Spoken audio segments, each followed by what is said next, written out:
My name is Jamie Webb. I'm the Director of International Programs at CIRDI. I've been in CIRDI for about 7 months now, prior to which I was working with the United Nations in Copenhagen, and prior to that in Kenya, and far prior to that in Montreal.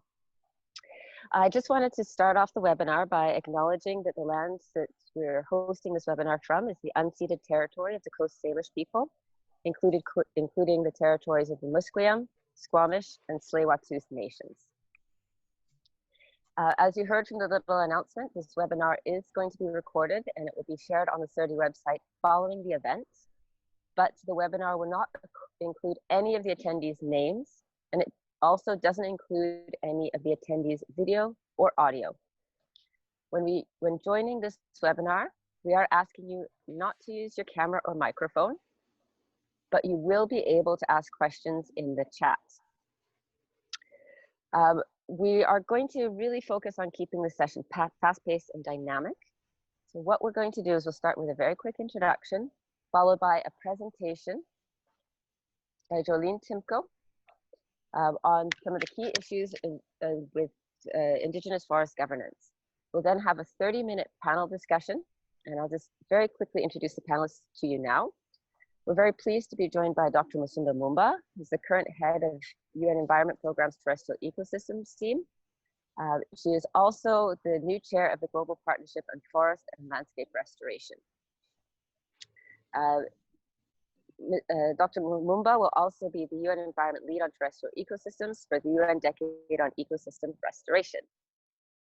We'll also be joined by John Scott, an Indigenous descendant from Northeast Australia, who's the Senior Program Officer for the Peoples and Biodiversity Unit and the focal point for Indigenous peoples and local communities at the CBD Secretariat. Mr. Scott has a background in education, social policy, law, Indigenous rights, and traditional knowledge.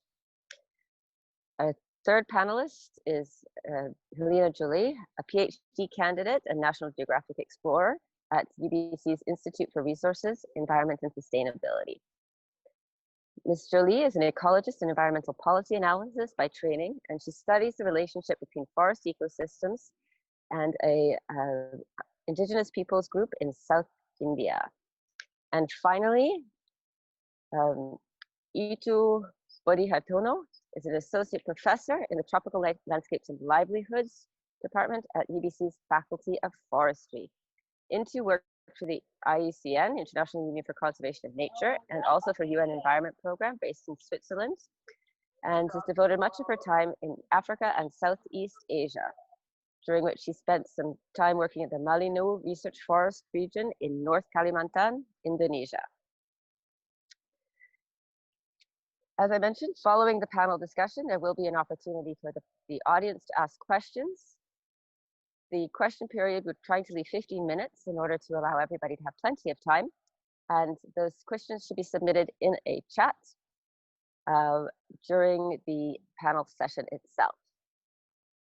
So with that, I'm very, very pleased to hand over the floor to Joleen Timko from the Silve Research and Consulting Service to give us an introductory presentation. Joleen, the floor is yours.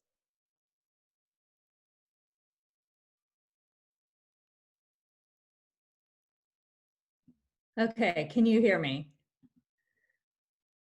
Yeah, yes. Okay, great. And okay, so I'm just trying to share my slides. Can you see my slides without seeing the presenter notes? Yeah? Okay. So this no, at the moment we've got the presenter notes as well. Okay, sorry, I'm just, I don't know why it's not, oh, there we go. Okay, is that all right? Fantastic, that looks good. Okay. Good morning, good afternoon, good evening, everyone. So this is a very high level overview very quickly of this report that Jamie and I worked on that hopefully will form the basis of the further discussion by the esteemed panel members. So we identified there are 4 enabling conditions that governments can support, how governments can support Indigenous forest governance in an era of decentralization, and a number of key policy changes that they can undertake. So before I get into these, I'll just provide 2 very quick definitions of key terms. So self-governance, being the determination of priorities, practices, and institutions of governance by distinct political communities. This is really essential for clarifying Indigenous people's priorities, setting strategic plans, ensuring their participation in ways that reflect community values. And decentralization being the process by which a central government cedes power to actors and institutions at lower levels of government. This is done for various reasons, obviously, resource efficiency, cost effectiveness, public pressure, etc. So the first enabling factor is formalizing Indigenous forest tenure. Secure access to land is a central concern of Indigenous people, as land holds a sacred and spiritual importance, is a symbol of social empowerment and well-being and ancestral inheritance. So governments can and must formalize Indigenous forest tenure, because where property rights are unambiguous and justly enforced and secure, rights holders are more likely to have the motivation to invest in forest enhancing behaviors. And this can involve anything from formal recognition of forest rights and benefits for people who are already living in and around forests, and has been done with around the world in various ways, including the titling of large Indigenous territories in Nicaragua and Bolivia, and the granting of community forests in perpetuity in Nepal. However, it's not enough to stop there. It's not a panacea. So it's very important that governments support locally involved and gender inclusive Indigenous governance institutions. Indigenous communities around the world are challenging structures that have been founded on colonial governance models and are reasserting traditional governance institutions which have existed in forested regions for millennia, though often without legal recognition. And these locally evolved institutions should be informed by culturally endorsed standards of what constitutes right and wrong behavior and who has legitimate knowledge and the right or authority to represent community interests. And yet it's important to note that where these powers are conferred on traditional authorities such as tribal elders, it may pose greater challenges for women in particular if it reinforces gender biases. Much can and has been learned from Ostrom's institutional design principles regarding institutions, and recent research by Cox et al., I suppose not so recent anymore, 2010, confirmed that robust resource systems are characterized by most of the design principles outlined by Ostrom, but that failures are not. A third enabling factor is to ensure that Indigenous communities have autonomy and authority over decision-making. And if a lack of autonomy has been a dominant theme in critiques around the devolution of authority to communities. High influence activities where Indigenous communities are considered to have influence and authority and decision-making powers have happened. However, often lower influence activities are more common, such as advisory committees or roundtables or information sharing exercises, which do not reflect true power sharing arrangements and can represent the institutional capture of Indigenous peoples in state management systems. So governments need to formalize local authority over decisions, and very key is Indigenous communities need to ensure that that there's compliance with their decisions. They need to be able to ensure that there's local capacity to enforce rules that they are setting out, including the ability to exclude outsiders, and asking the questions, is the community self-regulating activities and self-enforcing rules? Or is an outside force, such as a national or state government body, enforcing the laws and sanctions? And the last enabling factor that is written about in the report is about fostering collaborative processes and meaningful Indigenous involvement. Caverly talks about meaningful engagement, really including community involvement and collaboration and empowerment. And they talk about the 4 R's of respect for cultural knowledge, traditions, rights, values, the relevance of culturally appropriate forest governance models, reciprocity through evolving and equitable relationships, and the responsibility to recognize power and privilege imbalances.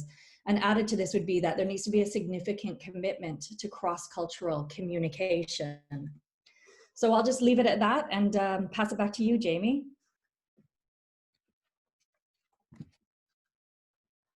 Thank you very much, Joleen. That was absolutely a fantastic summary, and it really lays the groundwork for an excellent discussion. I really like the 4 R's as well. That gives a very solid framework that's practical to use. We're going to jump right now into the panel to talk about how some of these theories and principles are actually put into practice. And I'm going to start with you, Intu. So Intu, can you please describe how in your work you create a space for Indigenous voices in forest governance? Yes, of course. So I've been working a lot with different indigenous groups, especially in the Congo Basin and in Indonesia, mostly with hunter-gatherers group who are changing their lifestyle at the moment. And with a changing world like this, and it is important to understand that villages are quite heterogeneous nowadays, because there are a lot of different priorities as well within the community. So the last few decades, I've been trying to help local stakeholders, which includes not only indigenous groups, but also, I could say, private sector, local government, and different NGOs who are interested in the same landscape. So we've been trying to explore the different kind of ways of doing things that could be taking different kind of people who has different languages and different culture to be able to get in the same page, right? So we've been using a lot of method like landscape approach, which would be landscape scenarios, theory of change. We use a lot of visualization methods that are I'm thinking about drawings, for example. Those kind of tools are really, really useful and very simple, but could reach a lot of different people, basically. And I do think these visualization methods could be shared between the different stakeholders to reach an agreement, or it could be a negotiation tool to be able to reach the same goal, basically, for the scenarios of the landscapes. So we can't hear you, Jamie. Thank you. So, thank you. Yeah. I really appreciate that, and thank you for sharing your knowledge with us. And you mentioned landscapes, and when I think of landscapes, I immediately think also of Musunda. So Musunda, would you like to weigh in now and explain to us how you create space for Indigenous voices in your work? Absolutely, Jamie. No, thank you so much for this invitation to speak at this at this webinar. It's really, really exciting to meet all these amazing individuals who are doing exciting work. There's a program that we've been leading called the Interfaith Rainforest Initiative. So as we know, the 5 countries in the world that have the remaining tropical forests, rainforests, are Brazil, Peru, Colombia, Congo DRC, and Indonesia.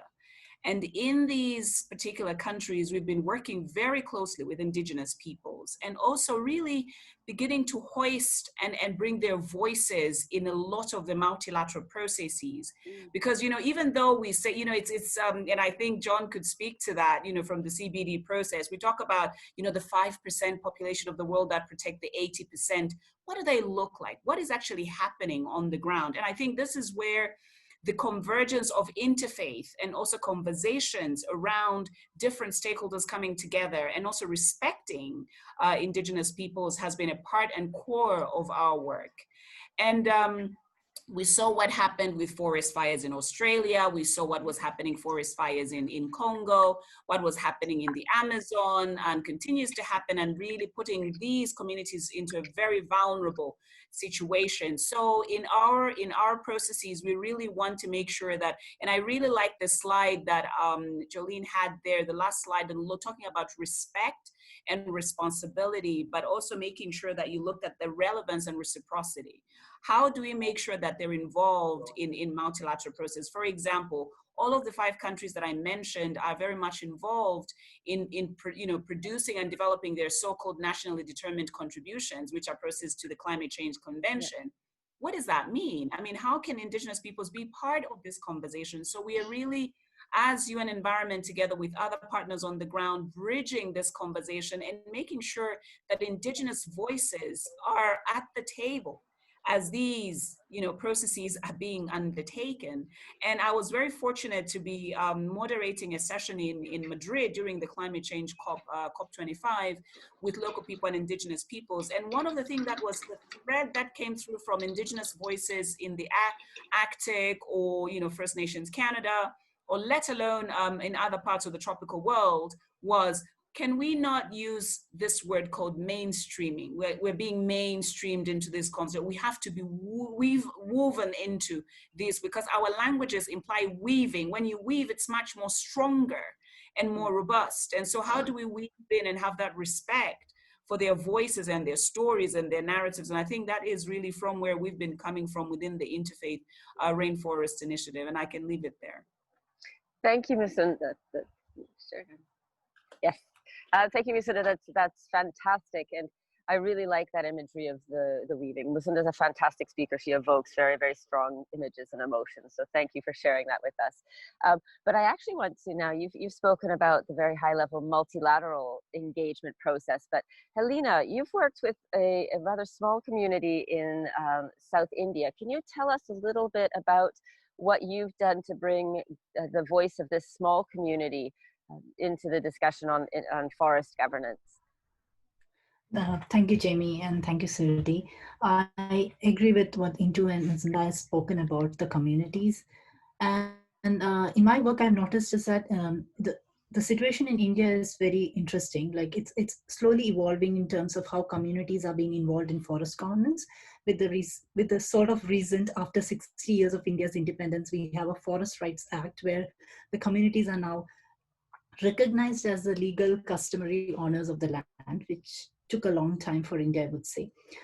Given that still Indigenous voices are not rightly represented, very often when you look at the literature in terms of forest management or wildlife management, we often see that their voices are not represented. Sometimes it's represented as like tokenisms, like in one part of the literature, you'll have like this mentioning about culture and thing, and then there's this mention of Indigenous. But what I felt was there is this huge gap where they're not represented parallel to modern sciences, as we make preference for wildlife management or forest management. So in my work, what I try to do is like, I try to balance both the academic and non-academic part of like communicating my lessons from the field.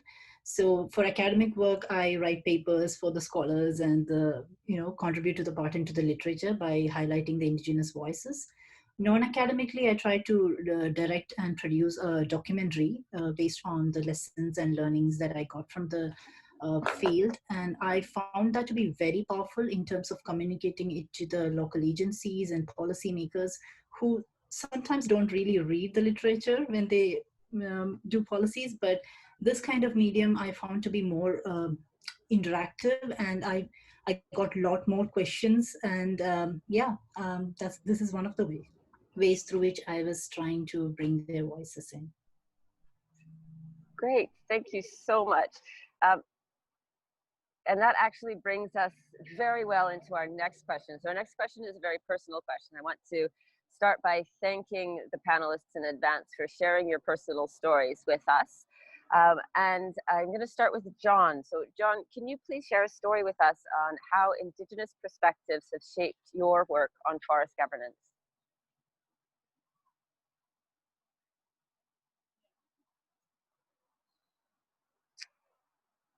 Thanks, Jamie. I think I've found the unmute button. Greetings, everybody from Mohawk Territory, just outside of Montreal. Of course, my name is John Scott, and I'm a descendant of the Ningay people of central Queensland. And Australia has tropical forests. Not many people know about that. But of course, in the northeast of the country, along the coastal plain, and then we have remarkable wildlife there, such as the tree kangaroo, which only occurs in North Queensland and Papua New Guinea. But thank you, Jamie, for a chance to talk. I'd like to talk about my experience. Of course, the UN has been my third career, and I'm just completing this year 20 years at the UN. My first two careers, firstly was a teacher, Aboriginal teacher in remote areas. followed by supporting the Aboriginal Social Justice Commissioner at the Human Rights Commission in my country. So I want to explain what I've seen going on with Indigenous protected areas in my country that has been a very powerful transformation in a period of 10 or 20 years, probably I'd say less than 20 years.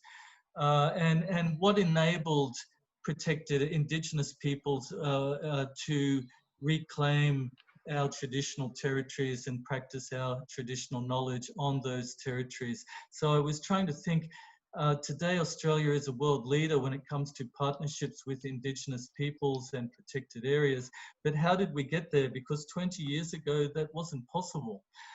So then, and I've also heard some things that have already resonated with some of the main areas, well, some of the main things that must happen before Indigenous peoples can be empowered in conservation. The first one is security of land tenure. Until Aboriginal people in my country, until we had the Native Title Act and Aboriginal people were allowed to claim back their traditional lands and waters, it was very difficult for us to exert our traditional knowledge and manage our traditional territories. With 1992, the Australian Native Title Act, Aboriginal peoples were able to start claiming back land that was they had a direct connection with on Crown lands. They were not allowed to make claims on freehold title, and there were shared rights established over pastoral properties. Of course, in my country, they can be the size of small European countries or even large European countries. So firstly, it was having recognition of land. Secondly, I think the government, I would like to say they were driven by Indigenous rights, but and certainly that exerted pressure on the government. And you remember that Canada and Australia signed the UN Declaration on the Rights of Indigenous Peoples quite late, 2013.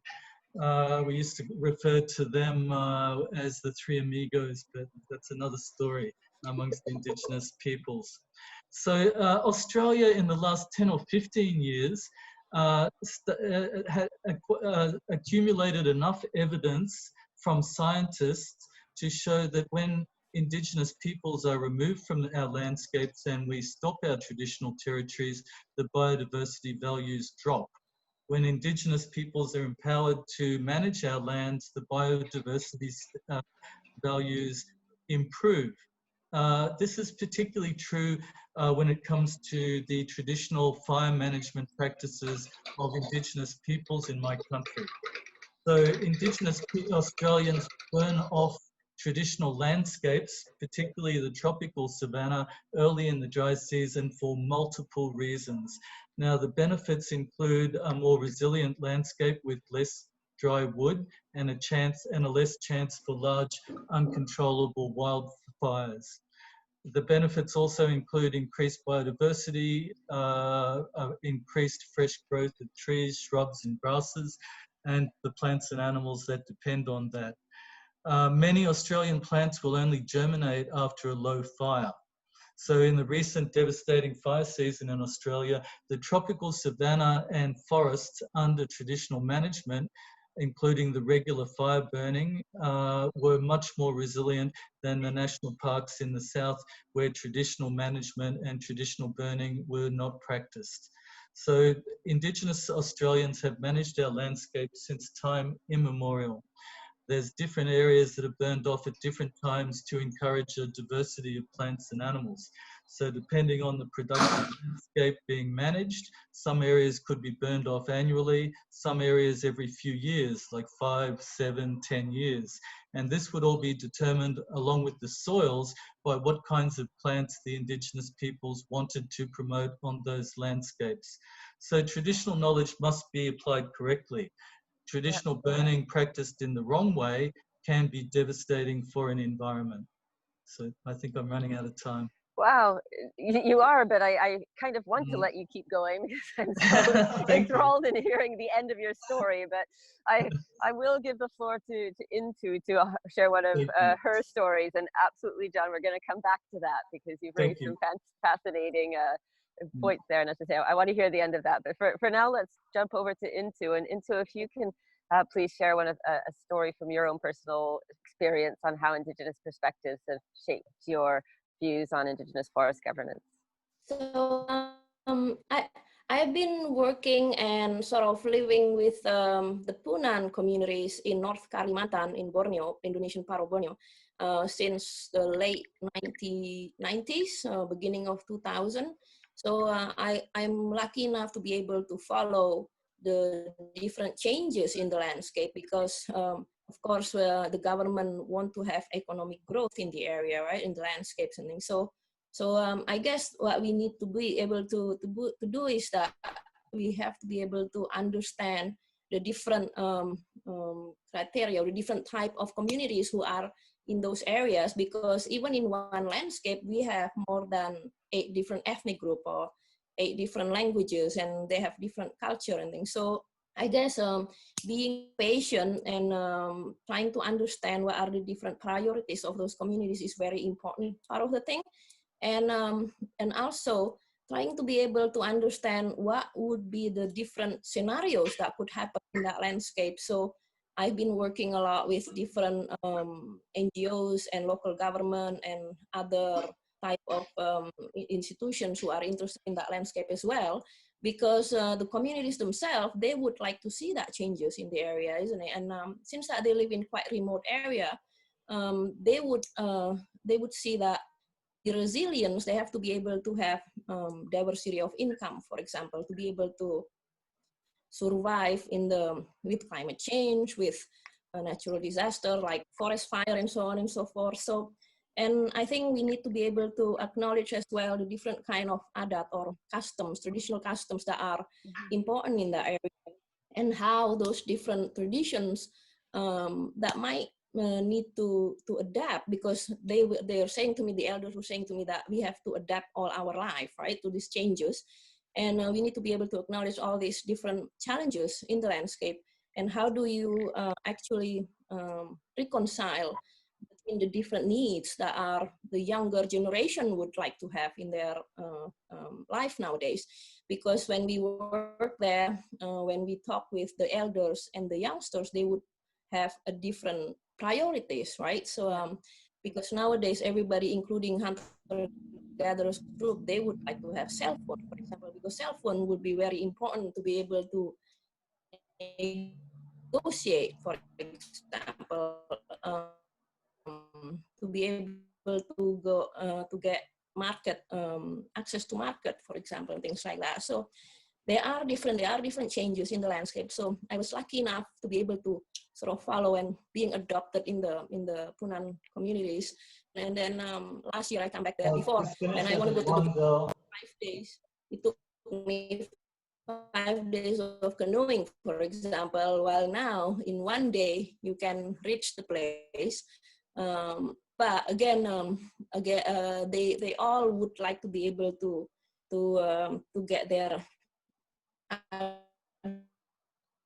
tribes and so on. And I think the government of Indonesia nowadays is trying to give a lot of responsibilities back of the forest management to local communities, and responsibilities in this local governance.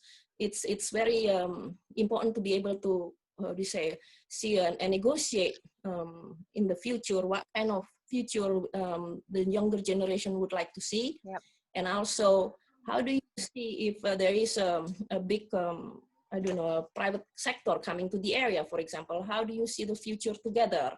And how do you minimize the negative impact in the area, and so on and so forth? So yeah, I think that's I don't know if I still have a little bit of time on, but I really like that perspective of the intergenerational change and knowledge sharing. And if you'll permit me, I'll share a story that was shared with me many years ago at a workshop on Arctic Indigenous peoples and climate change, which John and I actually attended together. And I was talking to one of the Sami representatives there, and she shared a story with me about the time that she was in Finland. She was in Helsinki, in the capital, talking about the impacts of climate change on the Arctic ecosystems. And she said, and this, this one parliamentarian came up to me and he said, well, if the sea ice is melting, why don't you just become fishermen? And she said, and I was furious. I was so, how can he suggest that we abandon our traditional culture and become fishermen? She said, and then I went back to my community and I was reporting back to them. And she said, and I was so indignant, as I was saying, and he said we should fish, and we have no culture of fishing. How dare he say that? And one of the elders in the community said, I actually remember fishing as a child. And she said that it stopped her in her tracks to know that there was this intergenerational knowledge that had not been passed on because nobody had thought that it was relevant. But by having this discussion about current problems, climate change, with the older generation, she was able to learn more about her own culture and her own history. So I thought that was a very, very powerful message that I certainly took to heart, and I really appreciated her sharing that story with me. I'm going to, this really impacted my work, and I'm now going to turn to Halina and ask Halina how Indigenous perspectives have strengthened your own work. So Halina, if you can just share some of your thoughts with us, that'd be great. Thank you, Jamie. It's been really interesting to hear from everybody, and I am learning so much in this panel. In terms of my work at UBC, my PhD work includes studying human-nature interactions, how it has changed for certain communities in India as a function of India's forest policies. Now, the communities in India who are classified as indigenous people are known as Adivasis.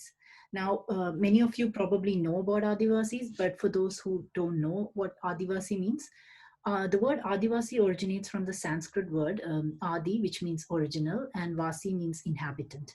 In India, we have around 700 ethnic groups who make 8.6% of India's national population, which is 105 million. They are the Adivasi people. The population of Adivasi people is almost like 3 times Canada's total population. Unfortunately, India don't recognize the word indigenous people. Even though India voted in favor of UNDRIP, India believes all Indians are indigenous. On that pretext, for administrative purposes, India continues to use scheduled tribes. That's a classification of all the Adivasi people in India. So till around 2006, these community members or Adivasi members were treated as illegal occupants in the forest areas. And Indian forest is classified usually into reserve forest, community managed forest, and protected areas. Majority of the forest belongs to the protected areas. And in protected areas, no human activity is allowed legally based on the wildlife management policies, which means that Adivasis are illegal immigrants if they are living around the protected areas.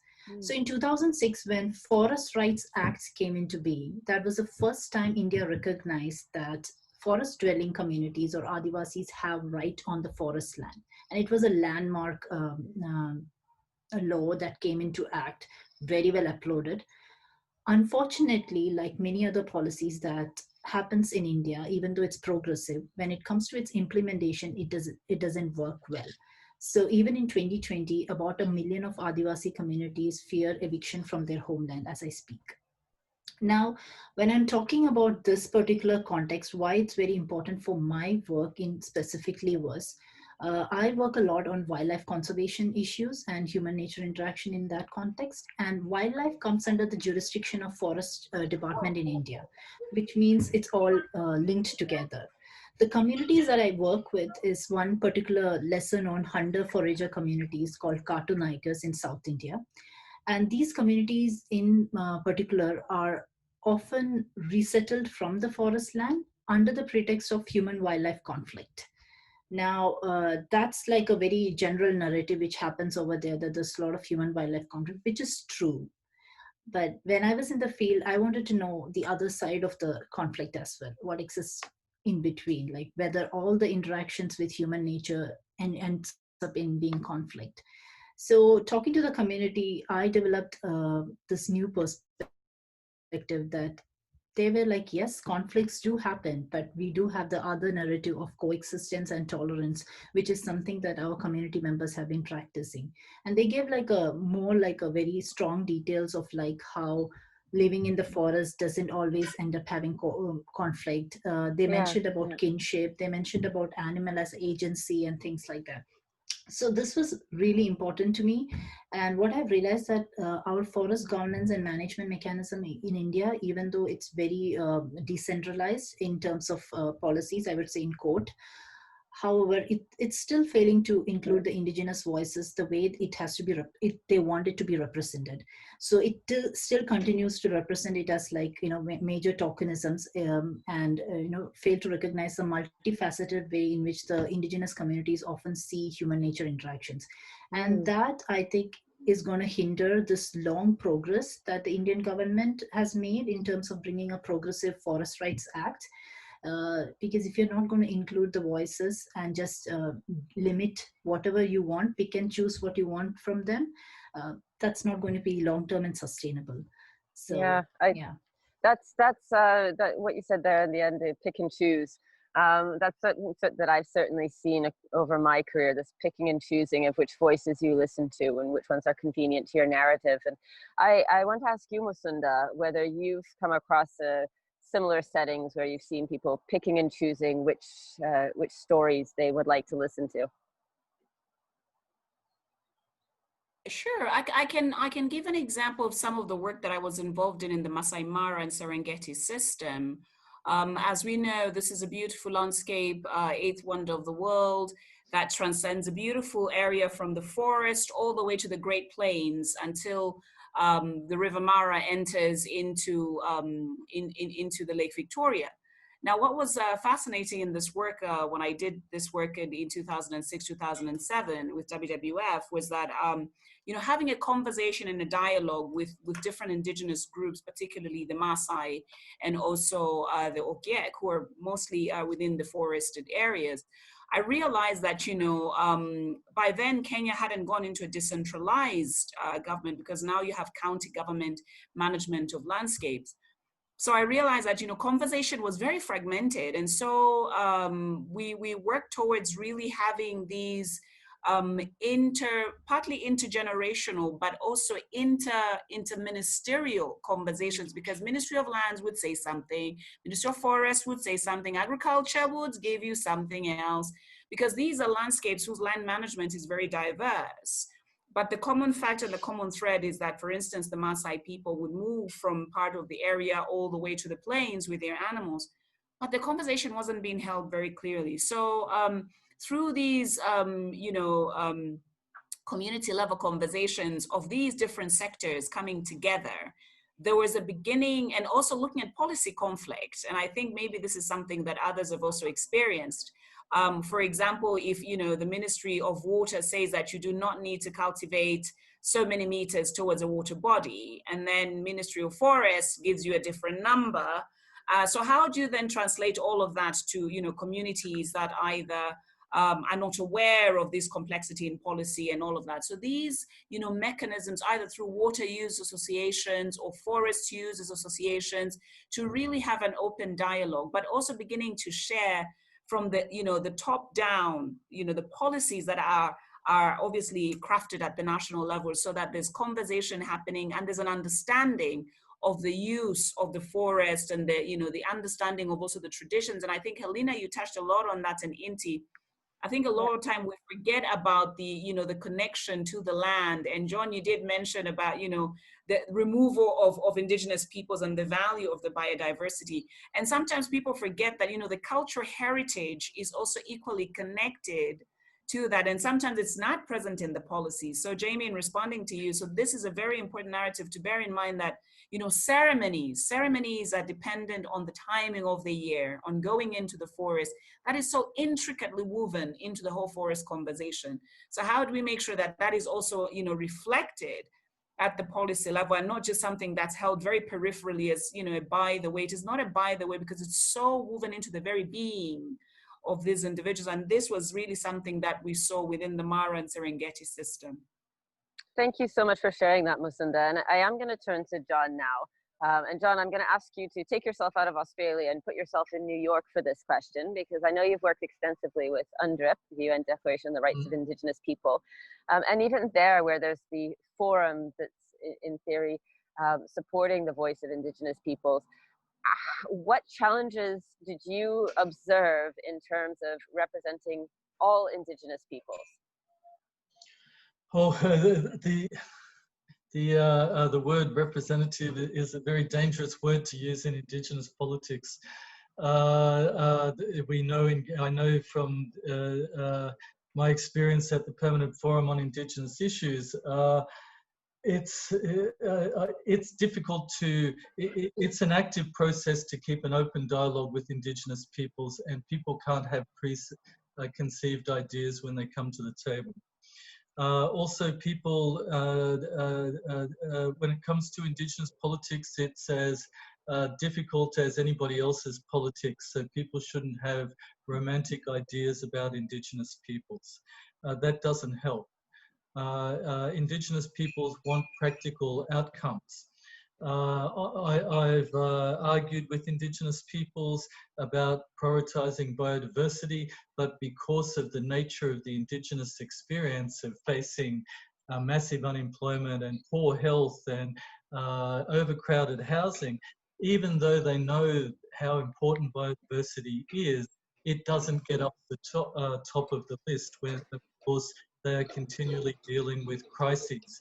And now, of course, in Latin America, we have the acceleration of COVID-19, particularly in Indigenous communities. At the same time, Indigenous peoples are participating. For instance, I'm also managing the Indigenous participation in the post-2020 global biodiversity process. And towards that, we have an Indigenous caucus, the International Indigenous Forum on Biodiversity, where we even have a voluntary fund to bring a balanced group of Indigenous peoples from the 7 regions recognised from the Permanent Forum. And also we empower Indigenous peoples also organise themselves to raise money to come to the meetings. So we try and have Indigenous independent voices at these meetings. And even on the regional workshop level, we bring governments, national focal points and Indigenous peoples together so they can meet each other in our meetings and form friendships. And this worked very well in Sri Lanka over a period of time. A traditional local community man now is upheld as a local hero by the government. So, but it's an active process and you have to keep working on it all the time. So. I love that that idea of friendship. We speak about respect. That friendship is such an important part of that notion of respect. I'm just going to check on the time. So we've got about 15 minutes left, and I do want to leave some time for questions and answers because I know we have a very engaged set of audience members as well. Unfortunately, because I am, as you can see, out in the field, I don't have my computer, so I'm going to hand over to Manisha to please run the question and answer session because I think she can see it. Please, audience members, if you have a question for any of our panelists or all of our panelists, please go ahead and enter it into the chat, and Manisha will be able to get to those questions. Manisha, can I hand it over to you now, please? Hi, Jamie. It's going to be me, actually. Sorry, Olena, sorry. Yeah, no worries. So we actually received some really good questions here, and I will go ahead and start with the first one. Have you encountered a situation where the principle of gender inclusivity runs into conflict with traditional governance structures? If so, how do you look at this? So any of the panelists can answer this question. I'll see actually if Musunda can answer this one first. Musunda, are you able to respond to this one? Absolutely. I mean, the example that I gave from the Masai Mara Serengeti system, you know, I'm not Kenyan. So having moved to Kenya and interacted with Indigenous peoples, I did not even realize that, you know, women had to have separate meetings from the men. And so understanding that decision-making process and understanding that conversation and dialogue was very important for me as a non-Indigenous person, but also somebody who doesn't come from this region, to really understanding all those issues. However, I think over the long term, what was very interesting and what was very relevant, I think there was a realization around the community on the intersectionality of this conversation, especially around climate change issues, that even though we'd have a conversation separately with the men or separately with the gentlemen, it was important to have kind of what's called in Kiswahili a baraza, a community meeting where people could then hear the outcomes of the conversation, because ultimately when the impact has an effect, everybody will be affected, and more so the women. And so, and also the migration, the dynamic of migration, which has happened a lot within the Horn of Africa, where, indigenous peoples just migrate with the wildlife. So how, with the wild and with their cattle. So how do you then have that conversation? It's important to have this conversation and really bear in mind that the issue of intersectionality, and not looking at sort of the disaggregated nature of gender, and bearing in mind that the conversation has to happen very openly. And I think there was an understanding, and there's a more understanding now more than ever. Thank you, Lucinda. And I'll very quickly go over to John. John, are you comfortable sharing some thoughts on gender from the perspective of the Australian Aboriginal people? Yes, thanks, Jamie. A couple of observations. Of course, Indigenous peoples are very diverse. In my country, Aboriginal peoples have a very flat structure, and there is women's and men's business. So women are of equal importance, and sometimes even more important. And there are regions that are matriarchal, such as my grandmother's region, and there are regions that are patriarchal. But sometimes things are not always as it seems. For instance, in the last 12 months, I did a workshop in Sri Lanka where I met with traditional snakebite healers, and all the men were in front. And then the old man leading them said, don't be mistaken, the bosses are behind us, and it's our job to meet strangers and protect them. And the bosses were little old women behind them. The Mohawk tell me that the chief is voted on by the elder women. So it's the women who decides who the male chief is. So also, coming at it from a Western perspective and feminism, sometimes things aren't always as it seems. That said, I know that equality between the sexes is not in all Indigenous peoples, and sometimes you need to take special measures to make sure women's voices are heard. But reflecting on the International Indigenous Forum on Biodiversity, I've been very proud to note that 70% of the Indigenous peoples who follow our work are women. Fantastic. So, yeah, thank you. so that's a good balance. Yes, thank you very much, you. John. Okay, Olena, I'll go back to you for the next question, please. Sure. Our next question is from Gabriela Alonso. Thank you for sharing your experiences. I wonder if the speakers would share their thoughts around the fact that initiatives that support Indigenous communities remain centered in Eurocentric academic knowledge. In this context, how can academics open spaces for the legitimation of Indigenous knowledge? Okay, thank you. Helena, I'm going to start with you on this one because you began to raise this issue in your intervention earlier on. So can you respond to this question, please, Helena? Thank you, Jamie, again. This is actually a quite relevant question, I think, as academicians, especially for people like me who are like in the start of their academic career or in the process of starting their academic career.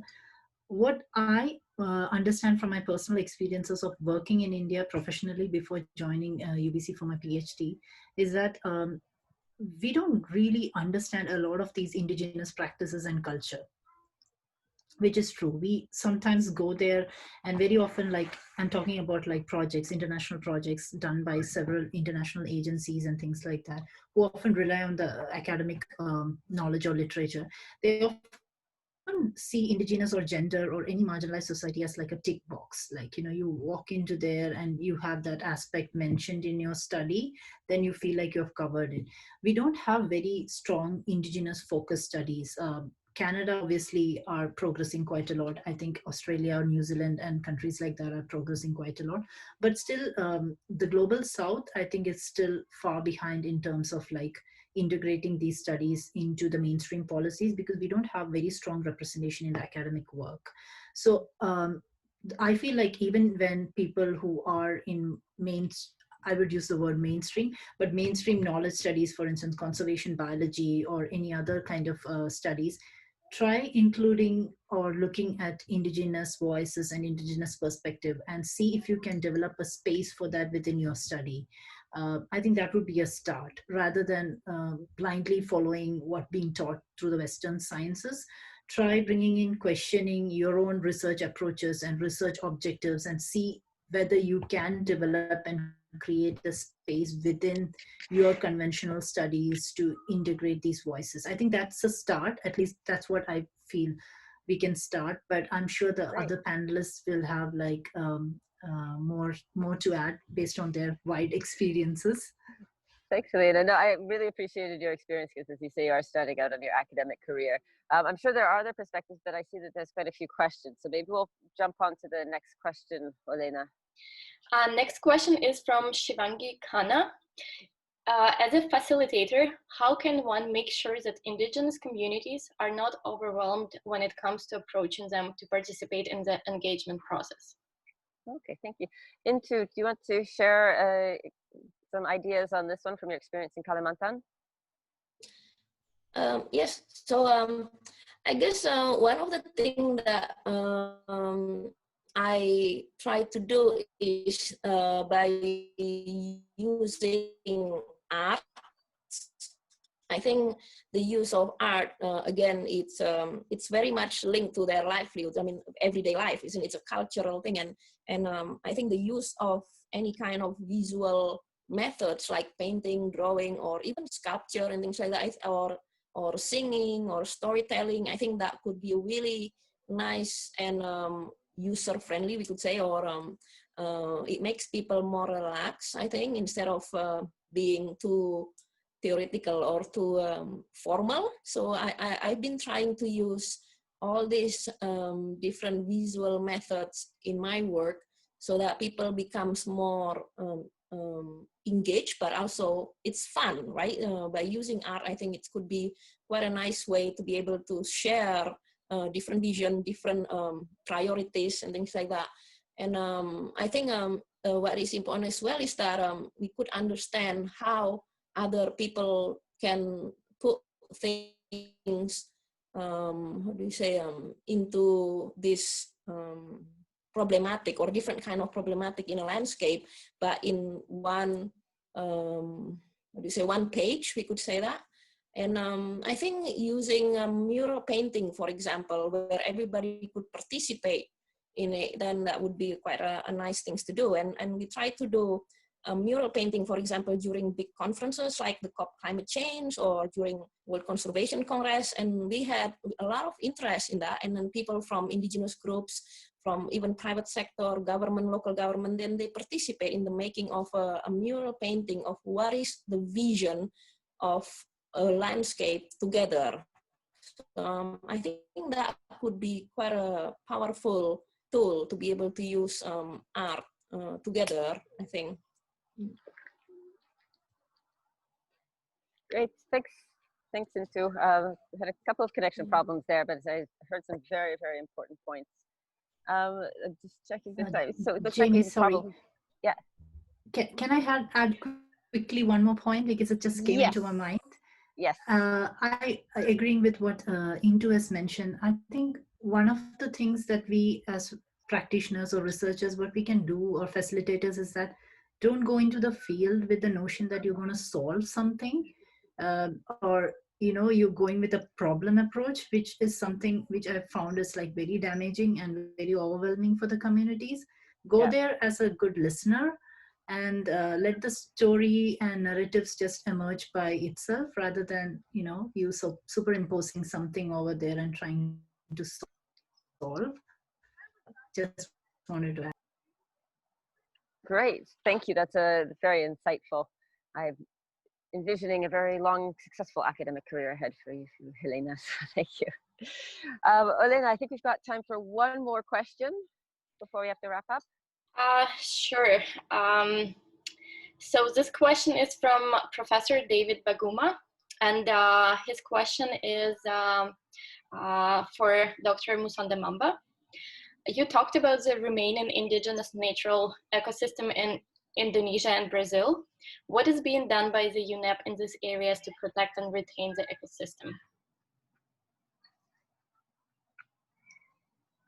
Okay, thank you very much, David. I mean, we're working very closely with a lot of indigenous communities, not just in those 5 countries that I mentioned in the with our Interfaith Rainforest initiative, in the remaining rainforest landscapes, but we're working in small island developing states with indigenous peoples.